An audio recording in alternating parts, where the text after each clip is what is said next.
Dans le port de Hamilton, des ouvriers recouvrent d'une toile cette structure octogonale géante, grande comme 6 terrains de football.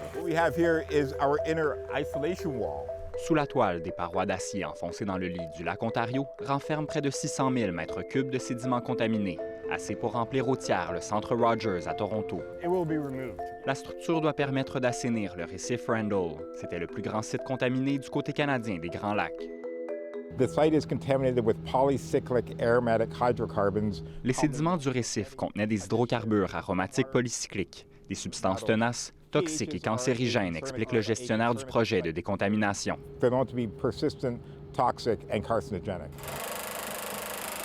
Comme dans bien des villes de la région des Grands Lacs, le développement économique à Hamilton s'est fait sans grands égards à la préservation de l'environnement. Dans les années 1960, près de 100 tonnes de contaminants étaient déversées quotidiennement dans l'eau du port. Pendant des décennies, la pollution s'est répandue, contaminant la faune et la flore de la région. I wouldn't swim there. I don't know how things are living in there, you know what I mean? I think it's disgusting. I'd love to see it cleaned up. En 1987, le port de Hamilton a été désigné l'un des 43 secteurs préoccupants de la région des Grands Lacs.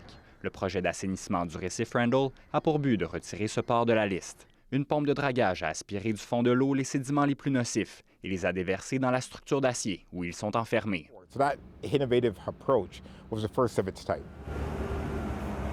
Le projet de 150 millions de dollars en est à sa phase finale. Il aura pris près de 25 ans à compléter.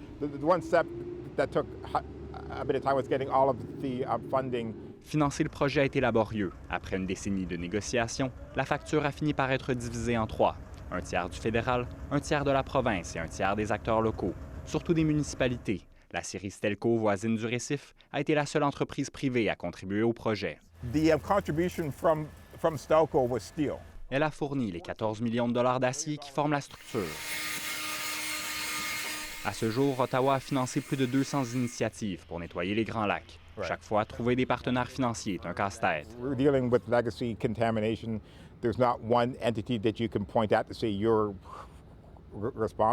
Les projets dont les secteurs préoccupants sont adressés juste les dégradations environnementales causées par les activités humaines avant la mise en place des régulations environnementales.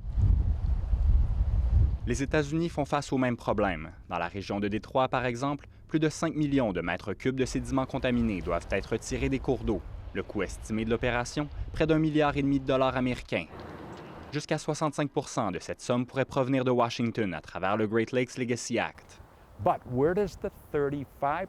That means that has to be non-federal partners. So it could be the state, but in a case like Detroit doesn't have that kind of money. It's got huge economic challenges. Selon ce chercheur, les entreprises de la région finiront par contribuer au projet, non pas parce que les tribunaux les obligeront à le faire, In my opinion, that is not an option. mais plutôt parce qu'ils y verront des bénéfices financiers. One of the compelling arguments is the return on investment. The Don River is a good example. La rivière Don sépare l'est de Toronto du centre-ville. Elle aussi a été victime de décennies de contamination. En 1969, des résidents inquiets ont même tenu des funérailles pour la rivière.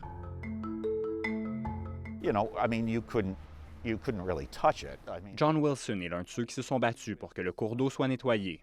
En 2017, Ottawa, l'Ontario et la ville de Toronto ont promis d'investir plus d'1 milliard de dollars pour transformer l'embouchure de la rivière. Les travaux allaient permettre de retirer les sédiments contaminés, de protéger la région des inondations et de préparer le secteur des Portlands à accueillir des milliers de logements.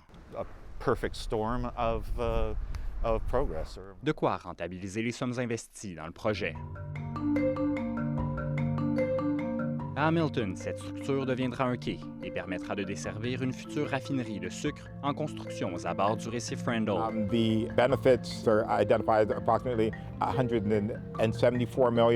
retombées économiques devraient permettre de rembourser les coûts du projet sur 25 ans.